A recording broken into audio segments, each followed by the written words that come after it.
All right, hi everybody, John Meadows here. And I'm here with the world's #1 hypertrophy researcher. Not in Columbus, not in the US, in the world, Brad Schoenfeld. So we're going to do some videos for you all today. And today we have a specific topic we want to talk about though, and that's training to failure. So what I want to do is the people always wonder, how many sets do I take to failure? Is it every set? Is it no sets? So I want Brad to talk a little bit about his views on failure. I want to share my views on failure training. So let's just go and get started. Just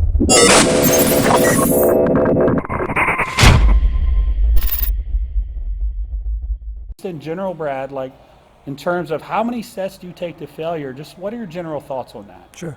I think it's the first thing we always want to talk about is what does it show in the research?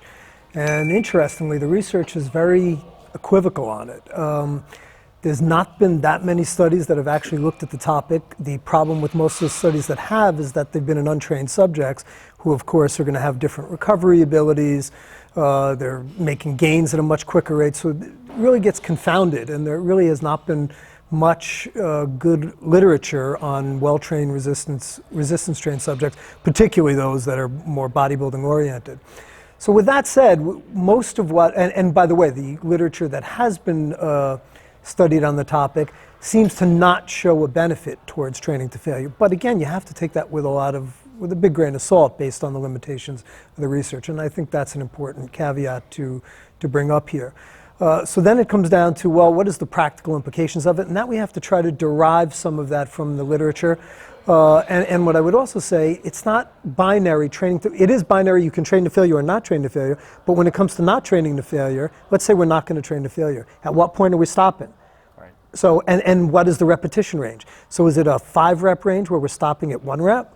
Or a 5-rep where we're stopping at 3 reps? Or is it a 12-rep where we're stopping at 4 versus 6 versus 8? Right. So this is where it starts to become a lot more murky.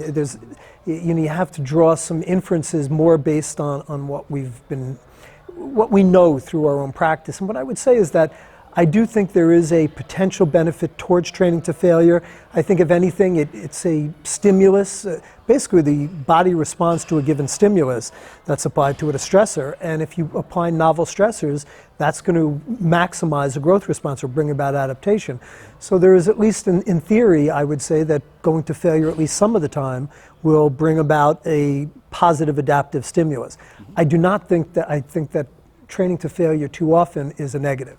So I would say that training to failure can and should be done judiciously. And my general approach is to take most sets within the 1 to 2, let's say most moderate rep range. We're talking a bodybuilding rep range, 8 to 12 reps or so, within 1 to 3 of what's called an RIR, which is a repetitions in reserve, how many reps before you would reach failure. So let's say 3 reps to failure, 2 reps.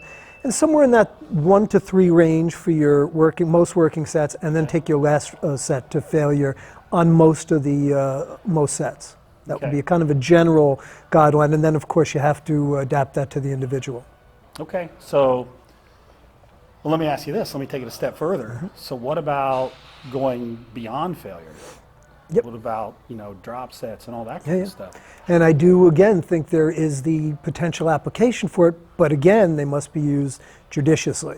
So doing drop sets on every set, to me, would way overdo it. It would be a recipe for overtraining at some point. So my general guideline there would be, yes, I can and do use, especially drop sets are one of my favorite techniques, but I use them maybe once in a given muscle group. So if you're doing chest, you might do that on your last exercise, let's say on a last exercise.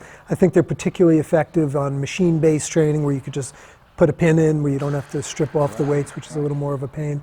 But yeah, I do think, again, it's about bringing about a stimulus, and more of a novel stimuli, and I think that's where, when you get to a certain level, like a bodybuilding type level, that's where it can really eke out those extra gains. For the average Joe or Jane, I don't think it's going to be of much value or much difference. Yeah, I think about it in terms too, like the level the person is at. Like if they're a beginner, do you need to take something to failure? Yeah. No. Get the most out of the least. Right. So, but as you progress up and you hit an intermediate level, you hit an advanced level, then I think this need for going to failure increases.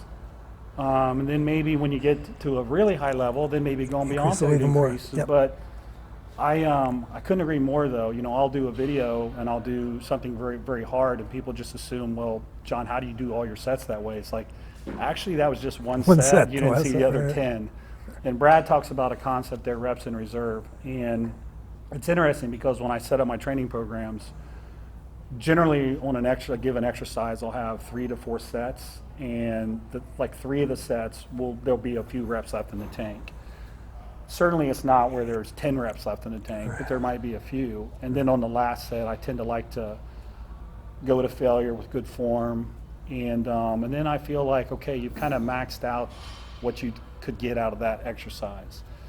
The other thing I think it's interesting too is, well, 2 more things. So then, from a longevity perspective too, then when you look at the type of exercise, so going to failure on a squat, for example, is very different than going to failure on a leg extension. Great the point as toll well. it takes on the body, Great point and as so well. forth. So probably a good idea to think about that too in your program. And that's a great point, and yes, that's exactly it, that I generally tend to not go to failure on especially movements like squats where there's an inherent danger, if nothing else, the potential ability to crash when you're doing a squat or another type of exercise that would be more complex.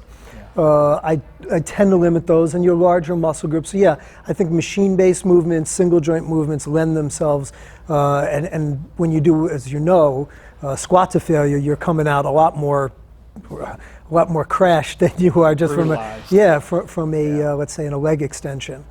So your recovery ability is greater. So yeah, you have to keep in mind, it's a new, as with virtually all of the training variable topics, they're nuanced, and people want kind of black and white answers, and as we're talking about, it's not a black and white topic. Yeah.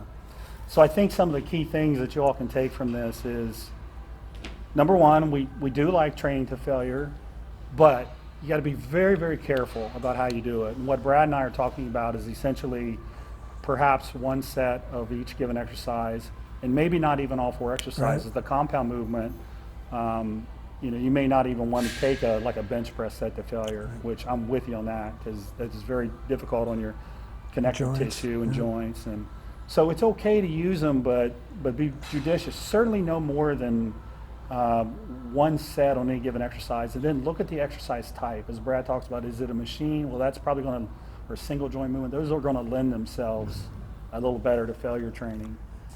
So I think that's it, man. I think that's good information. You guys can take that. You can take the information. You can build your programs from that. That'll give you some ideas on how much you should go to failure.